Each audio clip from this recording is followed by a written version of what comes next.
आदाब, सत श्री अकाल और खुशामदीद। Very very good evening to all of you people. This is Kumar Amit और मैं एक बार फिर से मुखातिब हूँ आप सभी के सामने एक शानदार और जानदार सेशन लेके, जहां पे हम आज डिस्कशन करेंगे क्लास 10th की फिजिक्स का सबसे इंपॉर्टेंट चैप्टर माना जाने वाला जो है light reflection and refraction. Hindi में आप इसको प्रकाश परावर्तन और अपवर्तन कहते हैं। तो without wasting the time let's start the session. तो क्लास जैसे ही हम इस चैप्टर में एंटर करते हैं तो सबसे पहला जो क्वेश्चन आपके दिमाग में राइज होना चाहिए कि जब हम लाइट के बारे में स्टडी करते हैं तो लाइट एग्जैक्टली होता क्या है। तो देखो सिंपल सी अगर मैं डेफिनेशन की बात करूं तो लाइट का मतलब क्या है, light is an form of energy. जैसे एनर्जी साउंड की फॉर्म में एग्जिस्ट करती है, एनर्जी डिफरेंट डिफरेंट फॉर्म में एग्जिस्ट करती है, ऐसे ही जो एनर्जी की ही एक फॉर्म है लाइट, जिसकी वजह से हम लोग चीजों को देख पाते हैं। यानी कि चीजें दिखाई देती है तो सिर्फ किसकी वजह से दिखाई देती है, वो सिर्फ लाइट की प्रेजेंस की वजह से दिखाई देती है। That's why we can say that the light is a form of energy due to which we can see the objects. हम ऑब्जेक्ट्स को क्लियरली देख सकते हैं। तो ये पहला पॉइंट आपको क्लियर करना है कि लाइट एग्जैक्टली होता क्या है।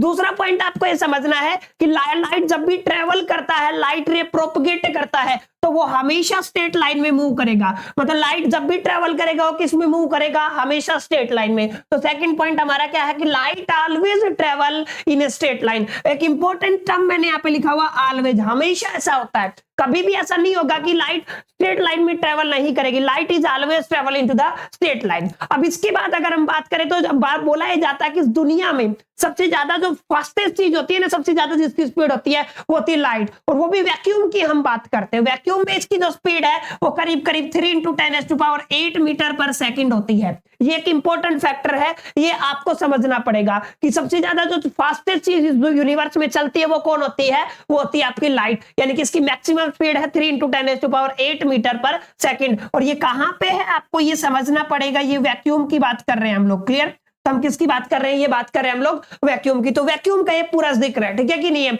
एक इंपॉर्टेंट बात और है, light makes the shadow. Light ही क्या बनाती है, शैडो बनाती है। शैडो पॉसिबल ही नहीं है विदाउट लाइट, ये भी आपको ध्यान में रखना है। यानी कि आई होप कि क्लैरिटी आपको हो गया होगा कि एग्जैक्टली लाइट क्या होता है। Light is a form of energy जो हमने डिस्कस किया, ठीक है। अच्छा, स्ट्रेट लाइन में हमेशा मूव करेगा, ये हमने डिस्कशन किया। मैक्सिमम स्पीड इसका कितना है, अभी भी मैंने बताया था, c = 3 × 10⁸ मीटर पर सेकंड।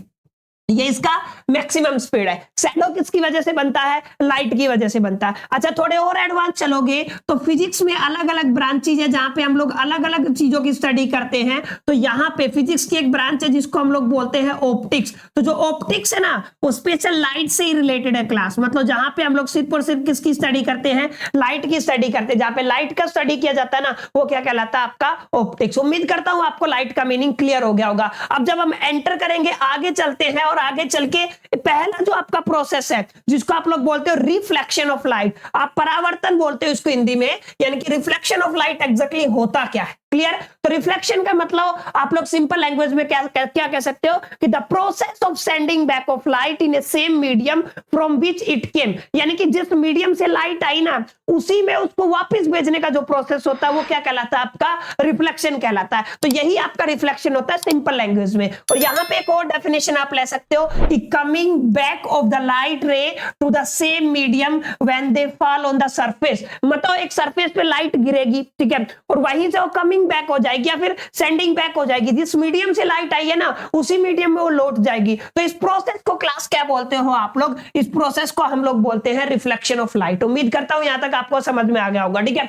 जैसे अगर मैं बात करूं, यहां पे हमने केस लिया है जहां पे मेरे पास है एक प्लेन मिरर, ठीक है। अब इस प्लेन मिरर की एक इंपॉर्टेंट बात समझे कि यहां पे एक लाइट की रे आके गिर रही है, एक वापस जा रही है। एक ऐसी रे है जिसने ऑटोमेटिकली इसके साथ 90 डिग्री का एंगल बनाया है, ठीक है। यानी कि जो रे मिरर के ऊपर या रिफ्लेक्टिंग सरफेस के ऊपर आके गिरती है क्लास, उसको क्या बोलते हैं आप लोग, इंसिडेंट रे, ठीक है। जो चली जाएगी उसको आप लोग बोलोगे रिफ्लेक्टेड रे। रिफ्लेक्शन के केस में इसको रिफ्लेक्टेड रे बोला जाता है। रिफ्रैक्शन के केस में हम इसको क्या बोलेंगे, रिफ्रैक्टेड रे। ये आगे जाके हम लोग डिस्कशन करेंगे, ठीक है। तो आई होप के समझ में आ गया होगा। इंसिडेंट रे कौन सी होती है, जो आके गिरती है किसी भी रिफ्लेक्टिंग सरफेस के ऊपर, और जो टकरा के चली जाती है वो क्या कहलाती है, आपकी वो रिफ्लेक्टेड रे कहलाती है, ठीक है। और जो आपकी रे नॉर्मल बनाती है, नॉर्मल किसके साथ, रिफ्लेक्टिंग सरफेस के साथ 90 डिग्री का एंगल बनाती है, उसको बोलते हैं हम लोग नॉर्मल। यस क्लास, हम लोग क्या बोलते हैं इसको, नॉर्मल। आई होप कि it is very very clear up to you. इसको क्या बोला जाता है, नॉर्मल, या बहुत सारी बुक में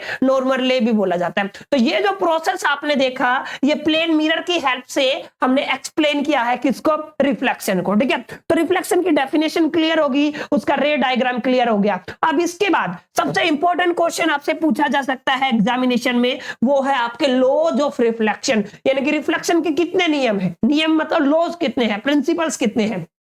तो बेसिकली दो ही नियम आपको देखने को मिलते हैं। पहला क्या है, जो आपका इंसिडेंट एंगल है, और दूसरा क्या है, जो एंगल ऑफ रिफ्लेक्शन है। यानी कि यहाँ पे आपको दिख रहा होगा एक एंगल आई है और दूसरा एंगल आर है, तो ये वाला जो होता है ये होता है एंगल ऑफ इंसिडेंट, और दूसरा क्या होता है, एंगल ऑफ रिफ्लेक्शन। मतलब इंसिडेंट रे और नॉर्मल के बीच में जो एंगल बना उसको क्या बोला हमने, इंसिडेंट एंगल बोला, और जो नॉर्मल और रिफ्लेक्टेड रे के बीच में बना उसको क्या बोला हमने, एंगल ऑफ रिफ्लेक्शन। ये दोनों हमेशा रिफ्लेक्शन के केस में इक्वल होंगे। अब कंसीडर करो यहाँ पे लाइट गिरी 30 डिग्री के साथ थी, तो रूल क्या कहता है कि 30 डिग्री के साथ ही ये रिफ्लेक्ट होगी, दैट इज द रूल। ये एक सिंपल नियम है कि incident angle is always equal to the angle of reflection.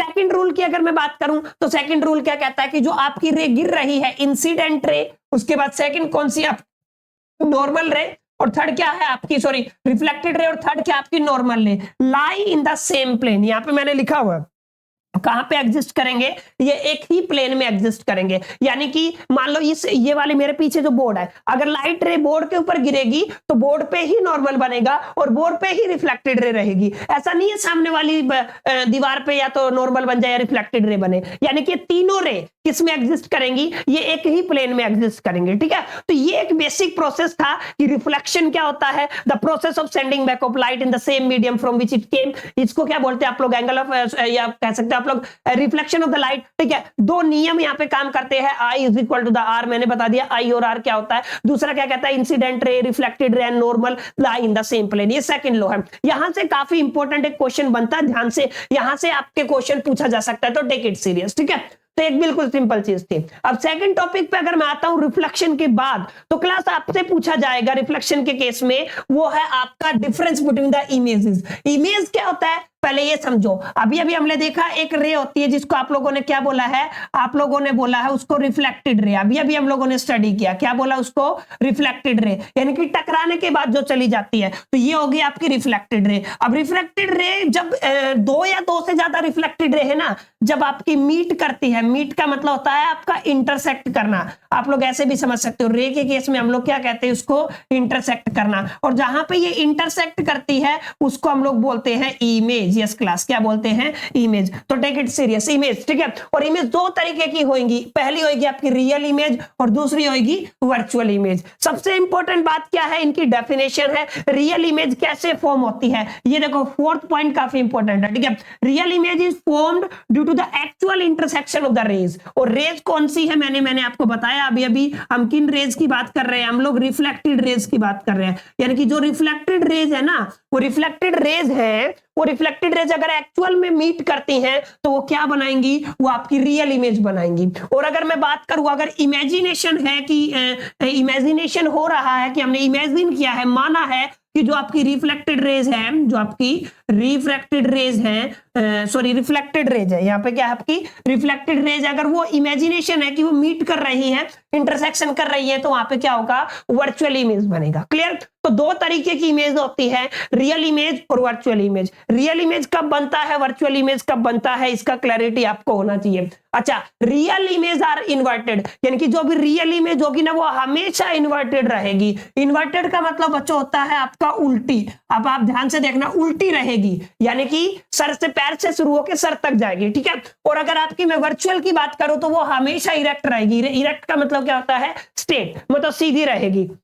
एक सिंपल एग्जांपल से आप लोग कंपेयर कर सकते हो, आप मिरर में जो फेस देखते हो, अब देखो वो सीधा होता है कि उल्टा, सीधा होता है, और सीधा होता है मतलब कौन सी इमेज है, वर्चुअल इमेज। लेकिन अगर मैं शैडो की बात कर दूं, जो आप लोग देखते हो, अपनी परछाई देखते हो, जो शैडो है बच्चा, वो शैडो कैसा होता है, हमारे पैर से शुरू होता है और कहां तक जाता है, वो सर तक जाता है, मतलब उल्टा है, वो इमेज क्या है, उल्टा। और जो उल्टा होता है उसको क्या बोलते हैं आप लोग, रियल इमेज। तो दो पॉइंट क्लियर हो गए होंगे, रियल इमेज होती क्या है, कब फॉर्म होती है, और इसकी कैसी होती है, उल्टी होती है कि सीधी होती है। अगला point is very very important, second point बच्चों समझो, real image is formed by the convex lens and concave lens, यानी कि रियल इमेज दो ही लेंस बना सकते हैं, ठीक है, दो ही मिरर या लेंस बना सकते हैं, कॉनकेव मिरर बना सकता है या कॉन्वेक्स लेंस बना सकता है, इसके अलावा कोई नहीं बना सकता। लेकिन वर्चुअल इमेज की अगर मैं बात करूं, इसको प्लेन मिरर भी बना सकता है, कॉन्वेक्स मिरर भी बना सकता है और कॉनकेव लेंस बना सकता है। ये एक इंपॉर्टेंट बात है, यहाँ पे कौन बनाएगा, कॉनकेव लेंस बना सकता है, plane mirror and convex mirror दोनों बना सकते हैं आपकी वर्चुअल इमेज को। ये काफी इंपॉर्टेंट पॉइंट है।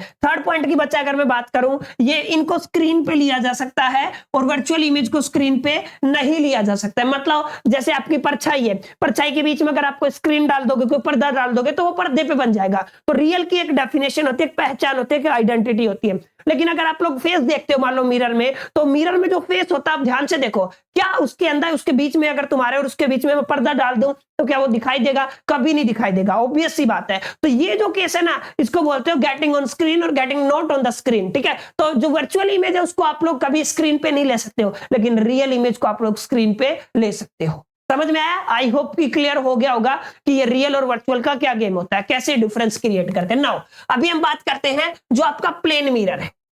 प्लेन मिरर में क्या होता है, कोई भी एक प्लेन सरफेस आपने ले लिया क्लास और उसको एक साइड से आपने पेंट कर दिया और एक साइड से पॉलिश कर दिया। तो ये जो प्लेन सरफेस है और इसको अगर आपने पेंट किया है एक साइड से, तो ये बन गया आपका प्लेन मिरर। क्लियर है? तो इस प्लेन मिरर की कुछ डेफिनेशंस है, कुछ कैरेक्टरिस्टिक प्रॉपर्टी है और कुछ पॉइंट्स है। पहला पॉइंट क्या है कि देखो, object and image are at equal distance from the plane mirror. यानी कि प्लेन मिरर है, प्लेन मिरर से जितनी डिस्टेंस पर ऑब्जेक्ट रखा जाएगा ना, उतनी ही डिस्टेंस पर इमेज बनेगा। पहला पॉइंट ये क्लियर करना है। प्लेन मिरर का पहला पॉइंट क्या है कि ऑब्जेक्ट की जो डिस्टेंस है, बेसिकली जो ऑब्जेक्ट की जो डिस्टेंस होती है ना, मैं यहां पे आपको क्लियर कर देता हूं।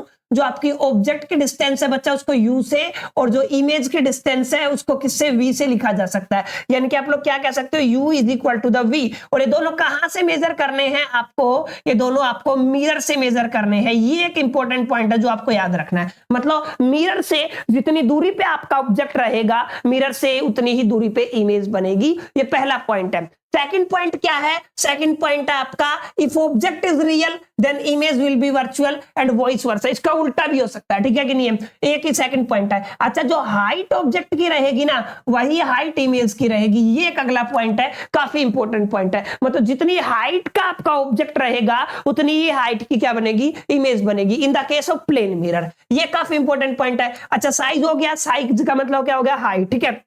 अब एक इंपॉर्टेंट बात है, लुकिंग ग्लास, पेरिस्कोप, ठीक है, क्लेडोस्कोप, ये जितने भी डिवाइस आप लोग देखते हो ना, ये सब क्या होते हैं, आपके प्लेन मिरर। क्लियर है? और यहां पे एक सबसे इंपॉर्टेंट प्रोसेस क्या होता है, वो होता है आपका लेटरल इन्वर्जन। यस, क्या होता है आपका लेटरल इन्वर्जन। यानी कि जो ऑब्जेक्ट है, और आपको दिख रहा होगा ये क्या है, आपका ऑब्जेक्ट, और ये क्या है, आपका इमेज। तो जब ये ऑब्जेक्ट आपका, ये देखो राइट हाथ उठा रहा है, तो इसका लेफ्ट बन रहा है। अगर ये लेफ्ट उठाएगा तो इसका क्या बन जाएगा, राइट। इसको बोलते हो आप लोग लेटरल इन्वर्जन। मतलब प्लेन मिरर के केस में the right part of the object become the left part of the image and the left part of the object become the right part of the image. इस process को क्या बोलते हो class, आप lateral inversion. और यहाँ पे जो इमेज बनती है वो लेटरली इन्वर्टेड बनती है। और इसी की वजह से आप देखोगे एम्बुलेंस के फ्रंट पे जो एम्बुलेंस लिखा जाता है वो उल्टा लिखा जाता है, क्योंकि वो राइट टू लेफ्ट लिखा जाता है, ताकि मिरर में कैसे दिखेगा, लेफ्ट टू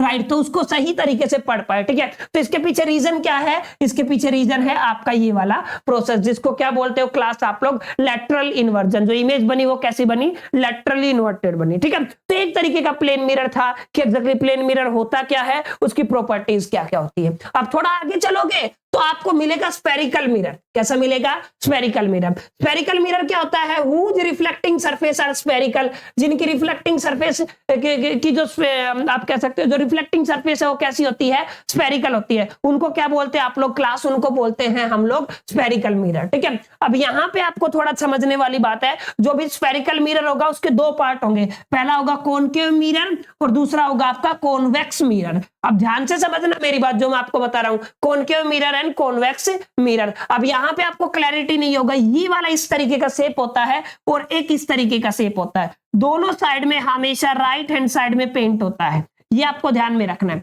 दोनों साइड में कहां पेंट होगा, राइट में। यहां पे भी कहां पे पेंट होगा आपका, राइट में। यहां पे भी क्या हो रखा, आपका पेंट हो रखा। ठीक है, तो ये वाला हिस्सा है, ये रिफ्लेक्टिंग सरफेस है, ये आपको थोड़ा ध्यान में रखना है। ये कौन सी सरफेस है? Reflecting surface. और यहाँ पे भी ये वाली क्या है? Reflecting surface. तो जिस मिरर में रिफ्लेक्टिंग पार्ट अंदर की तरफ धसा हुआ होता है ना, तो वो होता है आपका कॉनकेव। यस क्लास, कौन सा होता है आपका? कॉनकेव। स्फेरिकल का ही पार्ट है, इसको क्या बोलते हैं आप लोग? Concave mirror. लेकिन जहां पे उभरा हुआ होता है ना, बाहर उभरा हुआ होता है रिफ्लेक्टिंग पार्ट, उसको बोलते हैं आप लोग कॉन्वेक्स। यस क्लास, क्या बोलते हैं आप लोग? Convex mirror. यस क्लास, क्या बोलते हैं आप लोग? Convex mirror. ये एक बेसिक सी डेफिनेशन थी जो आपको पता होनी चाहिए।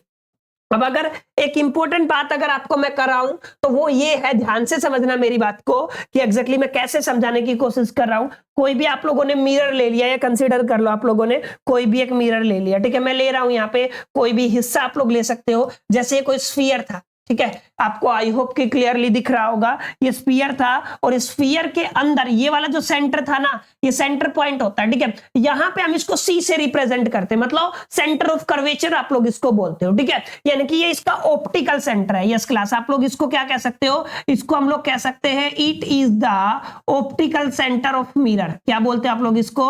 Optical centre of mirror. Clear? I hope कि यहां तक समझ में आ गया होगा। अब यहां से मैंने इस हिस्से को कट किया, यहां से मैंने इस हिस्से को कट किया, ये वाला हिस्सा निकल के आया, कुछ इस तरीके का शेप बन के आया, आपको दिख रहा होगा। क्लियर है? ऐसे ही ये वाला हिस्सा आपका निकल के आएगा, कुछ इस तरीके का शेप बनेगा, ठीक है। मैंने अभी अभी आपको क्लियर करवाया, हमेशा राइट हैंड साइड में पेंट होएगा, ठीक है। तो ये क्या बन गया? अगर अंदर की तरफ धसा हुआ है तो ये कौन सा मिरर होएगा? कॉनकेव। और अगर बाहर उभरा हुआ है, हमेशा पेंट तो राइट में ही होएगा, यानी कि ये क्या हो जाएगा? आपका कॉन्वेक्स मिरर। तो ये आपको क्लियर रहना चाहिए, कॉन्वेक्स मिरर कौन सा होता है, कॉनकेव मिरर कौन सा होता है। एक इंपॉर्टेंट बात, ये वाले के सामने है इसका सेंटर ऑफ कर्वेचर और इस मिरर के पीछे है, यानी कि जो कॉन्वेक्स है उसका जो सेंटर ऑफ कर्वेचर है वो उसके पीछे होता है और इसका जो सेंटर ऑफ कर्वेचर है वो उसका सामने होता है। ये एक बेसिक डिफरेंस है जो आपको याद रखना है, यानी कि सेंटर ऑफ कर्वेचर कहां पे लाई करेगा। क्लियर? तो आई होप कि यहां तक समझ में आ गया होगा। अब वापस से पॉइंट पे आते हैं। अब मेरी बात ध्यान से समझना, ये जो रिफ्लेक्टिंग सरफेस है कोई भी हो, उसके मिडल में एक पॉइंट लाई करता है जिसको हम लोग क्या बोलते हैं? जिसको हम लोग बोलते हैं पोल। यानी कि pole is a point that is exist in the middle of the reflecting surface. जो भी रिफ्लेक्टिंग सरफेस होता है, अब ये मे भी कॉनकेव हो सकता है शेप में और ये मे भी कॉन्वेक्स हो सकता है। ये दोनों चीजें आपको याद रखनी है, कॉनकेव भी हो सकता है और कॉन्वेक्स भी हो सकता है। तो जो कॉनकेव और कॉन्वेक्स की दोनों की गेम है उसको ध्यान से समझो। उनके दोनों के बीच में, रिफ्लेक्टिंग सरफेस के बीच में जो पॉइंट एग्जिस्ट करेगा बच्चा, उसको पोल बोलेंगे। और किससे रिप्रेजेंट किया जाएगा? पी से रिप्रेजेंट किया जाएगा। सी मतलब ऑप्टिकल सेंटर, जिसको आप लोगों ने क्या बोला? सेंटर ऑफ कर्वेचर, ठीक है। अच्छा, सेंटर ऑफ कर्वेचर और पोल के बीच में एक पॉइंट लाई करता है जिसको बोलते हैं आप लोग फोकस। यस क्लास, क्या बोलते हो? फोकस। अब यहीं पे मैं डेफिनेशन क्लियर कर देता हूं। फोकस एक ऐसा पॉइंट होता है जिस पे जितनी भी रिफ्लेक्टिंग सरफेस है, रिफ्लेक्टेड रेज है, वो सभी आके मीट होती है। यानी कि एक ऐसा पॉइंट जहां पे ऑल रिफ्लेक्टेड रेज मीट करती हैं, आके मिलती है, इंटरसेक्ट करती हैं, उसको क्या बोलते हैं आप लोग? फोकस। और फोकस को कैपिटल एफ से लिखा जाता है। यानी कि 3 पॉइंट हो गए हमारे पास। सरफेस के मिडल में कौन लाई किया? पोल लाई किया। सेंटर ऑफ कर्वेचर और जो सेंटर, उसको सेंटर ऑफ कर्वेचर बोला। इन दोनों के बीच में कौन आ गया? फोकस, जहां पे ऑल रिफ्लेक्टेड रेज मीट करती हैं। और जो एक्सिस इन तीनों से पास आउट होती है ना, सेंटर ऑफ कर्वेचर, फोकस और पोल से, क्लास उसको बोला जाता है principal axis. That is very very clear. I hope कि यहां तक समझ में आ गया होगा कि एग्जैक्टली क्या होती है प्रिंसिपल एक्सिस। अब ध्यान से देखो, सेंटर ऑफ कर्वेचर और पोल के बीच की जो डिस्टेंस है उसको रेडियस बोला जाता है, आर से रिप्रेजेंट किया जाता है। और फोकस पोल के बीच की डिस्टेंस को स्मॉल एफ यानी कि फोकल लेंथ बोला जाता है। और एक फॉर्मूला आपको बता देता हूं, R is equal to the 2f। ये दोनों के बीच में एक बेसिक फॉर्मूला होता है, R is equal to the 2f। मतलब जो रेडियस है वो ट्वाइस होता है फोकस का, या फोकल लेंथ का, सॉरी फोकस का नहीं है। ये आपको थोड़ा ध्यान में रखना, स्मॉल f का मतलब होता है आपका फोकल लेंथ। ये आप चेंज मत कर देना, अगर आप लोग इनकी रिप्रेजेंटेशन चेंज कर दोगे तो गड़बड़ हो जाएगा। और कैपिटल F का मतलब होता है आपका फोकस। ये बिल्कुल आसान सी चीजें हैं। आई होप कि ये क्लियर हो गया होगा कि एग्जैक्टली क्या क्या टर्म्स हम स्फेरिकल मिरर के केस में यूज करते हैं, कौन सा कॉन्वेक्स होता है और कौन सा कॉनकेव होता है। क्लियर? अब इससे आगे आई होप कि यहां तक आपको क्लियर हो गया होगा। अब इससे आगे हम समझेंगे कि एग्जैक्टली कैसे इमेज फॉर्मेशन होती है इन मिरर के थ्रू। तो शुरू करते हैं। अब आगे समझने की कोशिश करते हैं कि किस तरीके से ये जो स्फेरिकल मिरर के 2 पार्ट्स आपने देखे, पहला कॉनकेव जिसका रिफ्रैक्टिंग पार्ट अंदर की तरफ धसा हुआ है और जिसका रिफ्रैक्टिंग पार्ट बाहर की तरफ निकला हुआ है, उसको क्या बोलते हैं आप लोग? कॉन्वेक्स। उन दोनों से इमेज फॉर्मेशन कैसे किया जाता है। तो उसके लिए क्लास हमें कुछ रूल्स एंड रेगुलेशन है, कुछ नियम्स है जिनको फॉलो करना पड़ेगा, मतलब कुछ रूल्स है जिनको फॉलो करके हम लोग इन इमेज को फॉर्म्ड कर सकते हैं। तो सबसे पहला जो रूल है वो आपका कहता है कि जब भी लाइट आपकी प्रिंसिपल एक्सिस के पैरेलल आएगी, तो आप ध्यान से देखो, जब लाइट प्रिंसिपल एक्सिस के पैरेलल आती है तो कहां से चली जाएगी, आपकी फोकस से। ये एक इंपॉर्टेंट पॉइंट है, यानी कि whenever the light is coming parallel to the principal axis, तो कहां से जाएगी, फोकस से। अच्छा, इसका उल्टा कर दो, अगर लाइट आपकी फोकस से आ रही है तो प्रिंसिपल एक्सिस के पैरेलल हो जाएगी। ये दो रूल आप, आई होप कि आपको क्लियर हो गए होंगे। अगर लाइट कहां से आई, आपकी प्रिंसिपल एक्सिस के पैरेलल आई है, तो कहां से जाएगी, वो फोकस से निकल जाएगी, और अगर वो फोकस से आ रही है तो प्रिंसिपल एक्सिस के पैरेलल हो जाएगी। अगर कोई भी लाइट मान लो सेंटर ऑफ कर्वेचर से पास हुई तो वो वापिस से सेंटर ऑफ कर्वेचर पे निकल जाएगी। यानी कि यहां पे अगर मैं थीटा की बात करूं 0 डिग्री होता है, यानी कि आई बोल दो चाहे आर बोल दो, दोनों कितने होते हैं, 0 डिग्री। क्लियर है कि नहीं है। यहां पे आप लोग क्या कह सकते हो कि लाइट सेंटर ऑफ कर्वेचर से अगर पास होगी तो वहीं से वो रिफ्लेक्ट हो जाएगी। ठीक है। फोर्थ जो रूल कहता है कि जितने एंगल के साथ लाइट रे पोल पे गिरेगी उतने एंगल के साथ क्या हो जाएगी, रिफ्लेक्ट हो जाएगी। यानी कि 4 रूल हो गए हमारे पास। अगर प्रिंसिपल एक्सिस से लाइट आई तो फोकस से जाएगी, फोकस से आई तो प्रिंसिपल एक्सिस के पैरेलल हो जाएगी, सेंटर ऑफ कर्वेचर से पास हुई तो सेंटर ऑफ कर्वेचर से ही निकल जाएगी, और पोल से पे जितने एंगल के साथ गिरेगी उतने एंगल से वो क्या हो जाएगी, रिफ्लेक्ट हो जाएगी। तो ये कुछ नियम है 4 जिनके बेसिस पे हम अभी इमेज फॉर्मेशन करेंगे। ठीक है। तो फाइनली हम लोग ध्यान से समझो इसका पैरामीटर क्या। क्लियर है। ये आपका कोई भी मिरर है, मैं इसको पेंट कर देता हूं, कॉनकेव ले लेते हैं। यहाँ पे क्या होता है, आपका पोल होता है, यहाँ पे क्या होता है आपका फोकस, यहाँ पे क्या होता है आपका सेंटर ऑफ कर्वेचर, और यहाँ पे होता है इन्फिनिटी। हम इन्फिनिटी पे रखेंगे सबसे पहले, सेकंड पोजीशन हम लोग इन्फिनिटी और सेंटर ऑफ कर्वेचर के बीच में रखेंगे, थर्ड केस हम सेंटर ऑफ कर्वेचर पे रखेंगे।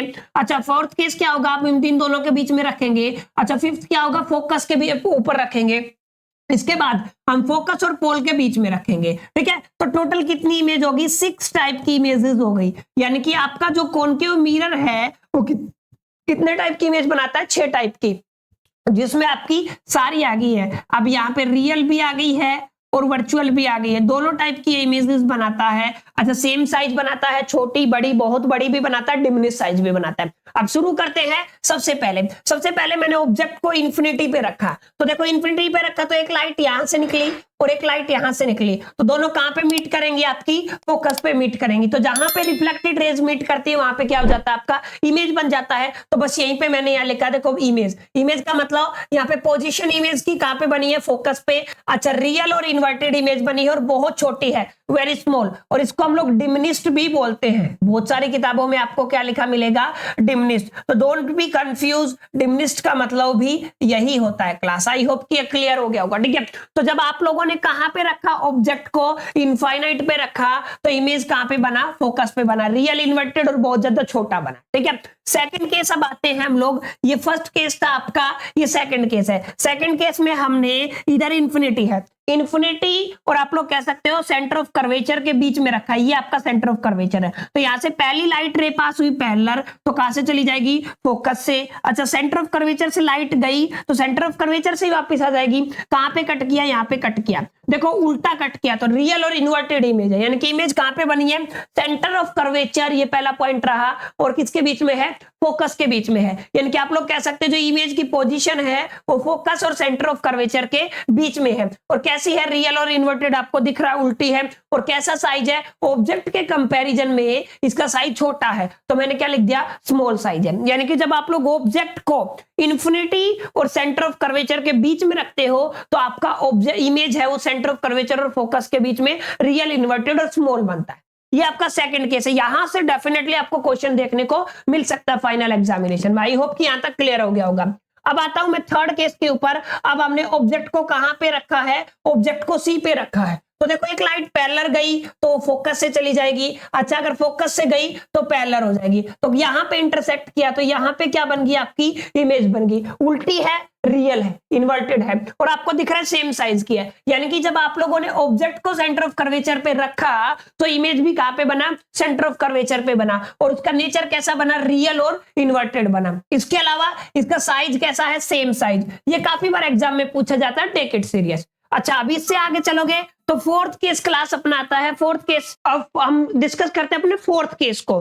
फोर्थ केस में हमने क्या किया, ऑब्जेक्ट को रखा है सेंटर ऑफ कर्वेचर और फोकस के बीच में, यानी कि यहां पे देखो सेंटर ऑफ कर्वेचर और फोकस के बीच में रखा, एक लाइट रे पैरेलल आई तो कहां से चली गई, वो फोकस से चली गई। अच्छा, सेंटर ऑफ कर्वेचर से लाइट आई तो सेंटर ऑफ कर्वेचर से ही चली गई, नीचे इमेज बनी है आपकी, यानी कि रियल और इन्वर्टेड बनी है। अच्छा, बियॉन्ड सी बनी है, सी के बियॉन्ड बनी है इमेज, ये भी क्लियर हो गया।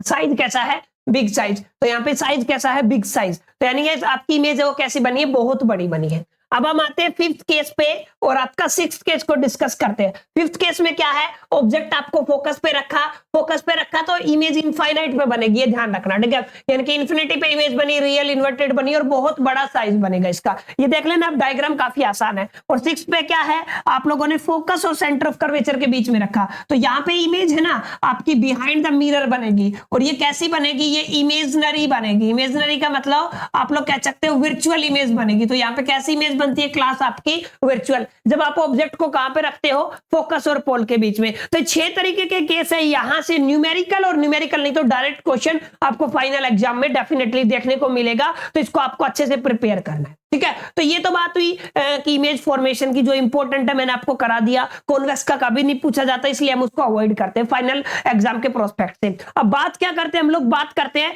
कि एग्जैक्टली कॉनकेव और कॉन्वेक्स का यूज कहां होता है। तो मैं डायरेक्ट अगर एक शब्द में बात करूं, तो अगर कॉनकेव का बात करूं तो सेविंग मिरर, टॉर्च, डेंटिस्ट और सोलर फर्नेस, इन सभी जगह पे क्लास आपका क्या यूज होता है, इन सभी जगह पे आपका कॉनकेव मिरर यूज होता है। और अगर कॉन्वेक्स मिरर की मैं बात करूं तो कॉन्वेक्स मिरर आप लोग देख सकते हो गाड़ी में, जो साइड व्यू में, कार में जो यूज होता है ना, ये यहाँ पे होता है। बहुत सारे स्कूलों में देखा होगा, यहाँ पे भी आपका बिल्डिंग्स में, शॉप्स में, स्कूल के फ्रंट में ये क्या होता है, आपका कॉन्वेक्स मिरर यूज होता है। तो गाड़ी में साइड व्यू को देखने के लिए क्या यूज होता है आपका, वहां पे भी आपका कॉन्वेक्स यूज होता है, ठीक है। डेंटिस्ट हो, आप लोग टॉर्च की बात करो, सेविंग की बात करो, सोलर फर्नेस की बात करो, इन सब में किसका यूज होता है, कॉनकेव मिरर का यूज होता है। क्लियर, आई होप कि ये यूजेस आपको क्लियर हो गए होंगे। अब साइन कन्वेंशन क्या कहता है, देखो बहुत आसान है, जितनी भी डिस्टेंस है सभी को पोल से मेजर करना है, यानी कि मैं यहां पे लिख सकता हूं एक सिंपल टर्म में, all distance are measure from pole, all distance are measure from pole. आपको ये थोड़ा ध्यान में रखना है, ठीक है, आपको क्या करना, मेजर फ्रॉम पोल, जितनी भी डिस्टेंस हो कहां से मेजर होती है, पोल से। एक सेकंड, जो ये फर्स्ट रूल है, ये आपका पहला साइन कन्वेंशन है, ठीक है। सेकंड रूल क्या कहता है, देखो हमेशा राइट साइड में पेंट होता है, ये आपको क्लियर होगा, मैंने अभी अभी बताया आपको पहले 10-15 मिनट में, हमेशा राइट साइड में पेंट होता है। तो जो लाइट है ना बच्चा, लाइट हमेशा राइट साइड में तो जाएगी नहीं, क्योंकि उस साइड में पेंट है, लाइट हमेशा लेफ्ट से राइट में जाएगी, तो ये है लाइट की direction, left side to the right side, यानी कि आप लोग कह सकते हो मिरर की जो लेफ्ट हैंड साइड है और उससे कहां पे जाओगे आप लोग, राइट हैंड साइड। जब लेफ्ट हैंड साइड से और राइट हैंड साइड की तरफ जाते हैं तो लाइट की डायरेक्शन होती है। अब ध्यान से देखो, अगर आप लाइट के अगेंस्ट डिस्टेंस को मेजर करते हो, ठीक है, यानी कि अगर आप लोगों ने डिस्टेंस को मेजर किया, ध्यान से देखना मैंने क्या बोला, डिस्टेंस मेजर्ड, ठीक है, आप लोगों ने क्या बोला, distance measured against the direction of light, against the direction of light. अगर आप लोग डायरेक्शन ऑफ लाइट के अगेंस्ट मानते हो तो वो डिस्टेंस होगी नेगेटिव, अगर फेवर में लेते हो तो कैसी होगी, पॉजिटिव। अब यहाँ पे देखो, मान ले यहाँ पे आप लोगों ने ऑब्जेक्ट को रखा, तो पोल से मेजर करेंगे, इधर जाएंगे, इमेज अगर अंदर की तरफ है तो इधर जाएंगे, यानी कि आप लोग क्या कह सकते हो कि राइट हैंड साइड में, चाहे आपका राइट हैंड साइड में कुछ भी हो, ठीक है, उसकी डिस्टेंस हमेशा कैसी रहेगी, पॉजिटिव, और यहाँ पे लेफ्ट हैंड साइड में उसकी डिस्टेंस कैसी रहेगी क्लास, वो रहेगी नेगेटिव, क्योंकि अगेंस्ट मेजर करोगे तो नेगेटिव आएगा और फेवर में मेजर करोगे तो बच्चा कैसा आएगा, पॉजिटिव आएगा। ये 3 रूल हो गए। All the distance are measure from the pole, अगर आप अगेंस्ट मेजर करते हो लाइट की डायरेक्शन के तो नेगेटिव डिस्टेंस रहेगा, और अगर फेवर में मेजर करते हो तो क्या रहेगा, आपका पॉजिटिव रहेगा। एक इंपॉर्टेंट बात और बता देता हूं क्लास आपको, अगर कोई भी ऑब्जेक्ट सीधा खड़ा है या इमेज सीधा खड़ा है तो सीधे खड़े हुए इमेज की हाइट होती है पॉजिटिव, यानी कि जो खड़ा हुआ है सीधा उसकी हाइट कैसी होगी, पॉजिटिव, लेकिन जो आपका उल्टा इमेज है ना उसकी हाइट कैसी होगी, नेगेटिव। इनका यूज हम न्यूमेरिकल सोल्व करते टाइम करेंगे, बहुत जरूरी है। इनका यूज हम कहां पे करेंगे, न्यूमेरिकल्स को सोल्व करते टाइम, काफी जरूरी है बच्चों, इसको ध्यान से समझो, ठीक है, कि 4-5 रूल है। अगेंस्ट मेजर करते हो तो नेगेटिव, फेवर में मेजर करते हो तो पॉजिटिव, अगर सीधा खड़ा है तो हाइट पॉजिटिव, अगर उल्टा खड़ा तो हाइट कैसी हो जाएगी, नेगेटिव हो जाएगी। ये बेसिक रूल है, और सारी डिस्टेंस कहां से मेजर करोगे, पोल से। डायरेक्ट क्वेश्चन आता है तो कर दो, नहीं तो न्यूमेरिकल्स में बच्चों हम लोग इसका काफी यूज करेंगे। उम्मीद करता हूं यहां तक क्लियर हो गया होगा आपको।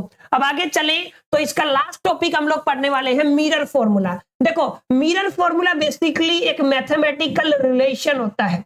बेसिकली आप लोग क्या कह सकते हो, एक मैथमेटिकल रिलेशन होता है बिटवीन, आप लोग कह सकते हो U comma V comma and small F. ये आप सभी ने पढ़ा हुआ है, ठीक है। सच डेट, हम लोग क्या कह सकते हैं, सच डेट किस तरीके से होता है ध्यान से समझे। यानी कि मैं क्या कह सकता हूं, 1/f is equal to the 1/v plus 1/u। Same definition आप लेंस फॉर्मूले के केस में दोगे, लेकिन वहां पे यहाँ पे प्लस को रिप्लेस कर देंगे किससे, आप लोग माइनस से, ठीक है। और u क्या होता है मैं अभी क्लियर कर चुका हूं, ये आपकी ऑब्जेक्ट डिस्टेंस होती है। इस क्लास क्या होती है, ये आपकी ऑब्जेक्ट डिस्टेंस होती है, ठीक है। तो आपको थोड़ा ध्यान में रखना है। और v क्या होती है आपकी, v होती है आपकी इमेज डिस्टेंस। ये भी आपको थोड़ा ध्यान में रखना है, क्या होती है, इमेज डिस्टेंस। और स्मॉल f का मतलब क्या होता है, ये होता है आपका फोकल लेंथ। तो इन तीनों के बीच में जो रिलेशन है और वो क्या है, 1/f is equal to the 1/v plus 1/u। ये जो है ये है आपका बेसिकली मिरर फॉर्मूला। लेकिन अगर मैं ऐसे लिख दूं 1/f is equal to the 1/v plus 1/u, तो ये जो क्लास है ये आपका बन जाता है क्या, सॉरी माइनस अगर मैं लगा दूं